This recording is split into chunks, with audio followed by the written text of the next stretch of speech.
Curfew শিথিল হওয়ায় গেল সপ্তাহের তুলনায় কিছুটা কমতে শুরু করেছে নিত্যপণ্যের দাম।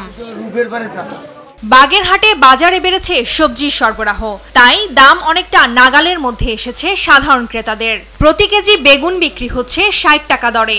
এক সপ্তাহ আগেও যা ছিল ১২০ থেকে ১৪০ টাকা। করলা ৬০, লাউ ৪০ থেকে ৫০, কাঁচামরিচ ২০০ করে বিক্রি হচ্ছে। ব্রয়লার মুরগি কেজিতে ৫০ টাকা কমে ১৭০ টাকায় নেমেছে। গরুর মাংস ৭৫০ আর খাসি বিক্রি হচ্ছে ১০০০-এ। বরগুনায় মাংস ও শাকসবজির দাম বাড়লেও সরবরাহ বাড়ায় কিছুটা কমেছে মাছের দাম। ইলিশ আকার ভেদে প্রতি কেজি ৭৫০ থেকে ১৮০০ টাকা, কোরাল ৬০০ থেকে ৭২০ টাকা। এই বড় ইলিশের কেজি ১৮০০ থেকে ২০০০ টাকা চলে, আর ছোট ইলিশের কেজি ৭৫০ থেকে ৭০০ চলে। ভিন্ন চিত্র চট্টগ্রাম ও বরিশালে। চট্টগ্রামে নিত্যপণ্যের দাম বাড়ছে প্রতিনিয়ত। বেশিরভাগ পণ্যের দাম ঊর্ধ্বমুখী।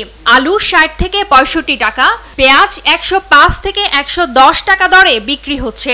পাশাপাশি আদা রসুনের দামও বেশি। এছাড়া কাঁকরোল, বরবটি ও পেঁপে ৮০ টাকা দরে বিক্রি হচ্ছে। এই মনে করেন কাতল আছে ২০০, ৩৬০, ৭০ মিলে, তেলাপিয়া ২৫০, চিংড়ি আছে ৭৫০, ইলিশ আছে ১৫০০, ১৬০০। বরিশালের সপ্তাহের ব্যবধানে ৫০ টাকা বেড়েছে গরু ও খাসির দাম। সোনালী মুরগি কেজিতে বেড়েছে ২০ টাকা আর ব্রয়লারে বেড়েছে ১০ টাকা। টুম্পা আফরোজ, নিউজ ডেস্ক, দেশ টিভি।